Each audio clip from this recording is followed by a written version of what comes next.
Bismillahirrahmanirrahim. Bugünkü dərsimizdə fars dilində isimlərin cəmlənməsini öyrənəcək. Yəni tək isimləri kəmiyyətcə nə cür cəm formasına sala bilərik. Bugünkü dərsimizin mövzusu budur. Fars dilində hər bir dildə olduğu kimi fars dilində də isimlər canlı və cansız olaraq iki qismə bölünür. Canlı isimlərin cəm kateqoriyasına salınması biraz fərqli. Cansız isimlərin isə kəmiyyətcə cəmlənməsi biraz fərqli üsulla aparılır. Əgər isim canlı isimdirsə, həmin ismin cəm forması ismin sonuna an şəkilçisi əlavə etməklə düzəlir. Yox, əgər isim cansız bir isimdirsə, həmin ismin cəm formasını qurmaq üçün ismin sonuna ha şəkilçisi əlavə edirik. Məsələn, bərabər sözü qardaş deməkdir. Qardaşlar demək üçün biz ismin sonuna an şəkilçisi əlavə etdik. Dərəxt sözü ağac deməkdir. Ağac düzdür, canlıdır, amma cansız kimi qəbul olunur. Çünki insan deyil və heyvan deyil. Məsələn, bunu pozun cansız bir isim yazın. Quf. Quf dağ deməkdir. Bu zaman onun demək cəm formasını ha şəkilçisinə düzələcək. Quha. Quha, dağlar. Bu qayda demək bütün kəlmələrə şamil olunur. Həm canlı kəlmələr, həm canlı kəlmələr, yəni an canlısı kəlmələr hanı üzərir. Lakin bəzi istisnalar da vardır və dərsin sonunda onlara toxunacağam.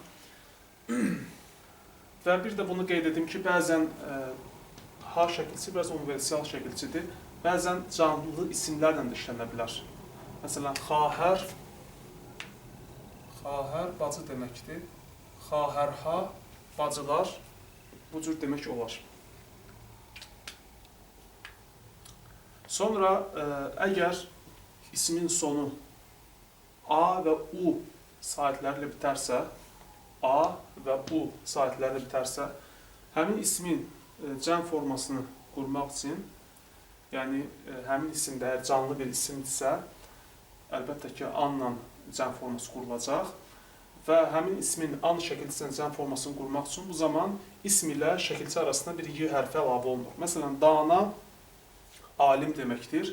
Danayan, alimlər. Dana sözü a ilə bitmiş, cəm formasını düzəltmək üçün demək, cəm şəkilçisi ilə ism arasında bir y hərfi əlavə olunur. Danışçu tələbə deməkdir.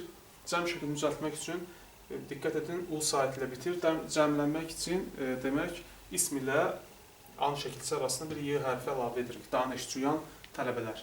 Əgər ismin sonu i səsi ilə bitərsə, yenə də ismin cəm formasını düzəltmək üçün an şəkilçisi ilə ism ilə demək, şəkilçisi arasında bir y hərfi əlavə olunur. Məsələn, dehati kəndli deməkdir. Kəndlilər dehatiyan. Əgər ismin sonu ey səsi ilə bitərsə, məsələn, xanə ismində olduğu kimi, bu zaman həmin ismin cəm formasını an şəkilçisi ilə qurmaq üçün, bu zaman ey səsini bildirən h səsi q səsinə çevrilir. Sonra an şəkilçisi ismin sonuna əlavə olunur.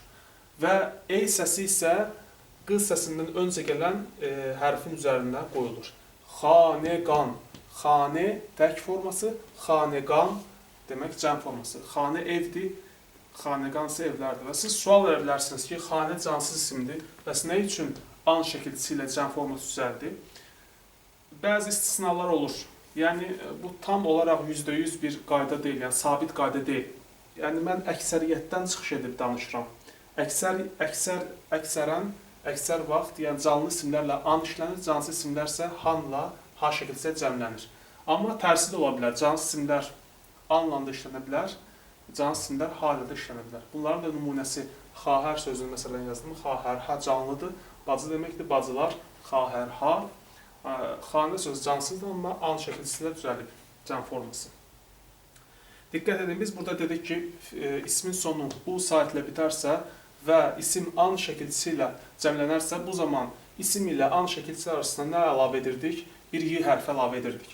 Lakin fars dilində 6 dənə isim vardır ki, o isimlərin sonları u səsi ilə bitməsinə baxmayaraq cəm formaları biraz fərqli formada düzəlmişdir. Məsələn, bunlar hansıdır? Banu, qız ismi, Zanu, dirsəkdir, mən bildiyim qədər. Sonra Ebru, qaş, Ahu, ceyran, Hindu, hindli, Gisu, saç, hörük. Bu isimlərin, diqqət edin, sonları u səsi ilə bitir. Lakin bunların qaydaya görə, belə deyək, cəmlənməsi belə olmalıydı. Banu, banuyan, amma belə olmayıb. Necə olmuş? U səsini bildirən vav hərfi va'ya çevrilmiş, va səsinə çevrilmiş, halbuki tək formasında u səsini bildirirdi. Cəmlənərkən va'ya çevrilmiş və özündən öncə gələn hərfə isə o səsini vermişdir. Məsələn, banu, banovan, zanu, zanovan, ebru, ebrovan, ahu, ahavan, ahovan, hindu, hendovan, gisu, gisovan. Sonra biz dedik ki, isim e səsi ilə bitərsə, e səsini ifadə edən h səsi q hərfinə çevrilirdi. Lakin bir neçə isim vardır ki, bunlarda bu istisnadır, yəni e səsləri q-yə çevrilmir, əksinə c hərfinə çevrilir və cəm forması ilə at şəkilçisindən əlavə olunur. C-dan sonra bir at şəkilçisi əlavə olunur, demək isimlərin sonuna. Bunlar lüğətlərdən öyrənilər, yəni sayıları mən 4-ünü yazmışam, amma sayıları 4 deyil, biraz çoxdur. Məsələn, dəstə öyrənmişdik ki, e ilə bitəndə q-yə çevrilməlidir, amma çevrilməyib c-yə çevrilir əksinə. Dəstəcat, əlağə, əlağəcat, meyvə, meyvəcat, ruznamə, ruznaməcat. Meyvə, meyvə deməkdir, əlaqə, əlaqə deməkdir. Dəstə, dəstə, ruznamə isə demək, qəzet deməkdir. Bəzi isimlər vardır ki, onların cəm forması, yəni heç bir sadəcə olaraq ismin sonuna at şəkilçisi əlavə etmək üzrədir. Məsələn, deh, kənd, dehat, pənd, nəsiyyət, pəndat, nağı, dəvə, nağat. Bəzi isimlər vardır ki, ərəb dilindən fars dilinə keçib, onların cəm forması in şəkilçisi ilə düzəlir. Məsələn, hazər, hazır, hazerin. İn şəkilçisi əlavə olunmuş. Məsələn, moslem, moslem, müsəlman, moslemin. Diqqət edin, i şəkilçisi ilə cəm forması düzəlmiş. Sarix,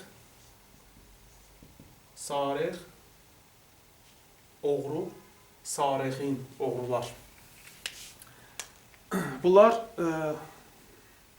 ərəb dilindən fars dilinə keçən sözlərdir. Və ərəb dilindən fars dilinə keçən bəzi sözlər yenə də vardır ki, onların cəm forması müəyyən bir qaydaya tabe olmadan düzəlir. Bunlar, məsələn, emir, omur, din, ədyan, şair, şuara, yəni iş, işlər, din, dinlər, şair, şairlər. Bunlar da lüğətlərdən öyrənirlər bu minvalını. Sonra dedik ki, biz isimlərin cəmlənməsini öyrənirik. Cəm olmayan isimlər tək isimlər sayılır, amma ərəb dilindən yenə də fars dilinə bəzi kəlmələr keçmişdir ki, onlar nə cəmliyi bildirir, nə təkliyi bildirir, onlar ikiliyi bildirir. Yəni buna təsniyə deyirlər. Zavceyn, yəni ər-arvad, tərəfeyn, yəni iki tərəf, dövləteyn, iki dövlət, nəleyn, iki ayaqqabı. Bunlar təsniyə isimlərdir. Bunlar fars dilinə, ərəb dilinə keçmişdir. Demək bu qədər. Dərsimiz bitdi.